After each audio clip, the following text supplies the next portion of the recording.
Jadi setelah dekat dengan penguasa, Pak Prabowo juga punya Komcat.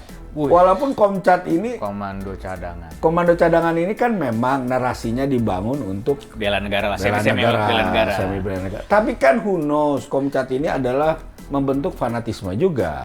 Jadi bisa jadi basis massa juga ya? Basis massa. 2,3 loh. 2,3 juta. Coba kalau dari 2,3 itu punya istri kali 2 berarti. Belum berapa tuh? Yang udah punya hak 4,6 ya. Terus 2 tuh. Totonya punya anak 1, berarti kali 3. Ya? Punya hak pilih. Benar-benar. Belum yang istrinya 2 misalnya. Iya kan? Iya, kalau Komcat anak istri 2 kan. Belum istri 2. Iya. Coba bayangin. Makanya sebenarnya itu tergantung dia. Bagaimana ini ya? Bagaimana memaintain dan menyiasati. Kan tetap juga Komcat itu punya hak pilih kan? Iya betul. Iya, Komcat pilih dong. Iya. Karena dia bukan TNI. Bukan TNI aktif. Jadi jadi artinya sebenarnya kalau dilihat dari perspektif politik, sebenarnya untuk urusan pergerakan massa di bawah, dia punya 2 kekuatan. Partai politiknya sama Komcat. Komando cadangan. Jadi kalau orang-orang punya relawan, Prabowo nggak perlu punya relawan. Kalau relawan ini kan belum tentu loyal juga, Bang. Dia kan tergantung. Misalnya, aduh udah nggak ada nasi bungkusnya nih, dia bisa. Nah kalau Komcat enggak. Karena gajinya ada itu. Betul, ada gajinya. Karena anggarannya juga lumayan. Jadi emang iya. Itu salah satu kelebihan juga, kecerdasan dia dalam berpikir. Ya. Prabowo itu termasuk salah satu. Makanya udah benar kayaknya dia pilih Menteri Pertahanan, Bang. Oh, udah benar itu. Nah, makanya poin plusnya itu salah satunya juga dia adalah Menteri Pertahanan. Ya. Nah, ini panggung. Salah satu bekal sampai 2024. Ya, dipegang sama dia panggung nih, Menhan. Anies selesai 2022. Ganjar 2023. Coba bayangin waktu itu Sandiaga Uno selesai jadi capres, nganggur. Bagaimana dia memaintain suara dia? Itu gue yakin susah banget. Iya. Kalau Prabowo enggak. Tetap ke maintenance nih. Karena posisi waktu dia kalah pun jadi ketua partai. Iya. Setelah kalah, dia dipanggil jadi Menteri Pertahanan. Menteri Pertahanan yang sebenarnya, Bang, kalau kita flashback nih ke debat Pilpres 2019 yang selalu ditekanin kan sama dia, pertahanan kita lemah. Anggaran kita kecil banget. Bahkan katanya dari Singapura aja kita kalah jauh. Iya. Nah, dijawab sama dia ini sekarang. Jadi ini bisa jadi bekal sama Prabowo. Gua Menhan, nih anggaran TNI udah naik nih. Iya. Kemarin berapa, Bang? Triliun berapa? 126 triliun.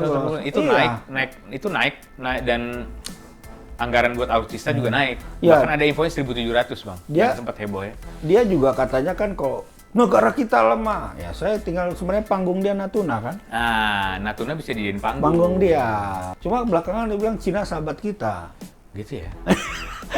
Nanti ya. Iya nanti ya. Jadi agak repot. Kalau mau jaga Natuna tapi kok dijadiin sahabat ya. Kalau jadi oposisi enak ngomongnya.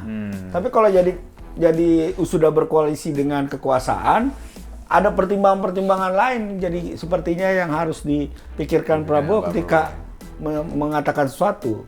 Iya, soalnya di Natuna itu kan ya konflik Natuna kita tahu lah banyak sekali punya kepentingan. Dan ini jangka panjang, Bang, karena memang konflik nanti kan katanya bakal pindah ke situ gitu. Misalnya di Timur Tengah atau misalnya Korea udah selesai, jalur sutra Cina itulah. Nah, itu tantangan buat Pak Prabowo nih.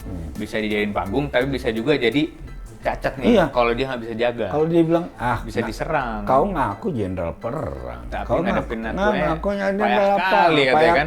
Akhirnya muncul Opung kan. Aku aja lah katanya kan. Kalau kau nggak becus aku aja kata Opung kan. Jangan sampai Opung lagi. Nah iya. Jadi sebagai Menhan udah dapet, anggaran juga udah oke lah, udah naikin. Terus dia juga ini, Bang, jadi Menhan itu deket sama kalangan internasional, itu kelebihan dia. Oh iya, jadi kalangan internasional tuh kan dia kerjasama nih. Betul. Beli senjata atau segala macam. Prancis lah, Amerika lah. Nah, artinya kan dari situ dia bisa pertama yang pasti dia manfaatkan itu adalah untuk menunjukkan bahwa dirinya itu clean.